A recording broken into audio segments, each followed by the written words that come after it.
Assalamualaikum warahmatullahi wabarakatuh.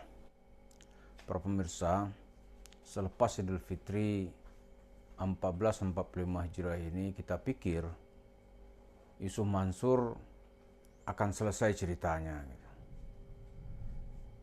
Mungkin umat Islam akan berpikir menghadapi tantangan yang lain.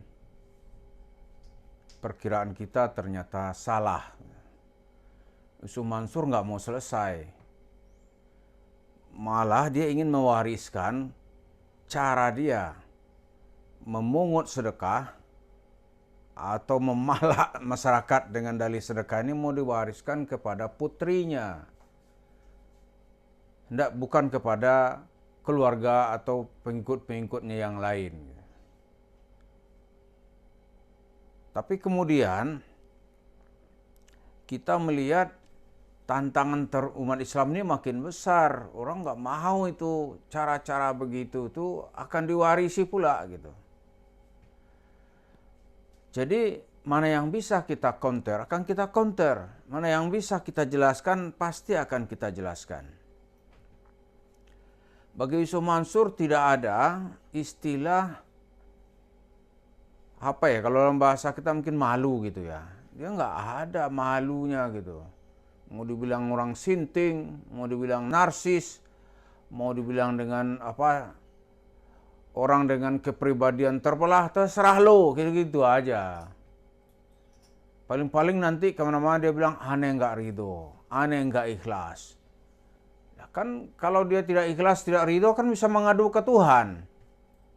Kata Yusuf Mansur itu bisa berbicara langsung sama Tuhan. Sekarang kalau bisa berbicara langsung sama Tuhan, kenapa nggak ngadu aja ke Tuhan? Jadi itu dalam rangka, semuanya ini dalam rangka membangun opini bahwa dia tuh memang manusia yang dengan luar biasa. Nah sekarang di saat usianya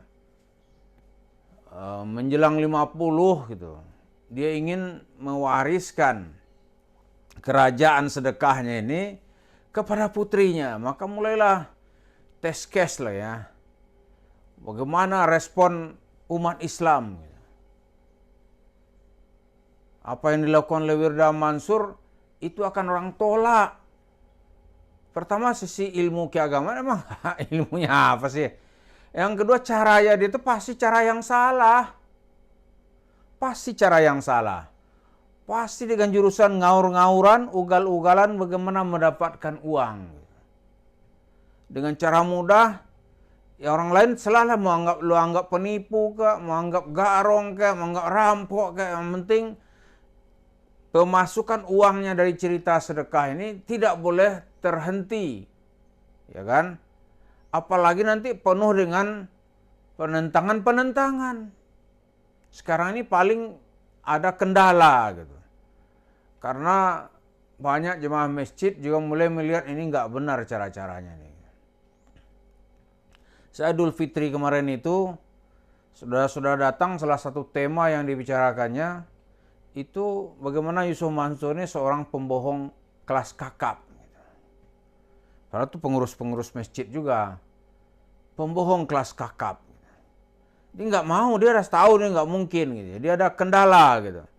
Nah kendala ini oleh Yusuf Mansur kalau dia sering tampil menjelaskan lagi bahwa dia orang terzalimi gitu. Wah itu nanti orang kita kan gampang berubah. Gampang berubah. Karena yang dilihat segala sesuatu itu hanya tidak dalam pandangan yang mendasar.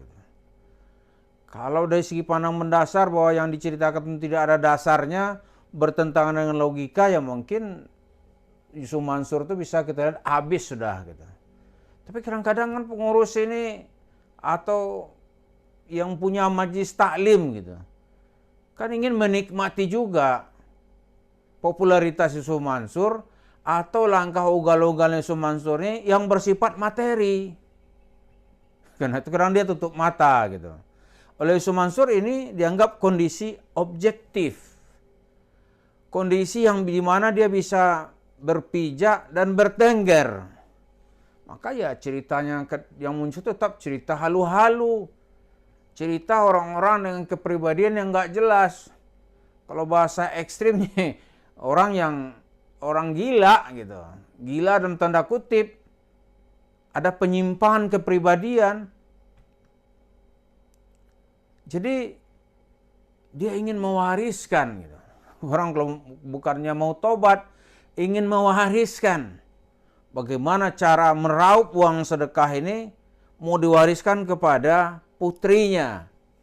Yang tidak lain adalah Wirda Mansur. Jadi zaman Nur Khotik Mansur ini dia tidak akan lari. Paling-paling dia serangannya sembunyi gitu. Kenapa? Diserang bertubi-tubi. Maka kadang-kadang dia mendapat serangan balik, ya dia akan lakukan serangan balik yang mematikan. Ya, serangan balik yang mematikan. Maka ada tiba-tiba YouTube gitu, video-videonya yang sudah di-upload, tiba-tiba hilang gitu. Ada yang mencurigai, ini pasti di belakangnya ada kaitannya dengan Yusuf Mansur. Ada pula melalui orang-orangnya, kadang-kadang dia mengirim pesan gitu. Ada sebagian YouTuber ini itu men-take down gitu. Men-take down video yang mengkritik tentang Yusuf Mansur. Ini kan kita lihat apa yang dilakukan Yusuf Mansur ini kan, ya kemana sih Islam mau dijadikan sapi perahan gitu. Masyarakat Islam ini mau dijadikan pasar gitu untuk meraup keuntungan, kan ngeri itu. Dan kalau kita bandingkan ternyata grup Yusuf Mansur juga melakukan hal yang sama dari agama sebelah lah ya. Itu juga ceritanya persepuluhan aja terus ditolak oleh jemaatnya. Sekarang ini penolakan besar-besaran gitu. Bahkan anaknya juga melakukan pengancaman. Kalau nggak kasih duit, nggak ditransfer duit, hidup Anda akan diberkahi. Sama kayak Yusuf Mansur. Karena mereka saling bahas ini dari sisi-sisi bagaimana mencari uang dengan mudah gitu. Maka dibilang kalau zakat itu kelamaan. Yusuf Mansur mengolahnya, maka lahirlah teori tos-tosan dengan Allah. Jadi kalau ingin mendapat uang balasan, uang balikan istilahnya nih, harus tos-tosan gitu. Berapa uang di rekening, sedekahin semuanya. Itu hanya cerita kalau kita bahas untuk orang-orang yang tidak bisa beragama pakai logika. Yang nggak bisa pakai beragama itu pakai dalil-dalil. Pokoknya iya aja gitu. Inilah yang disebut oleh Bung Karno dalam pidato-pidatonya tahun-tahun 50-an itu sebagai agama yang menjadi racun kehidupan. Jadi diracuninya orang dengan cerita-ceritanya gitu.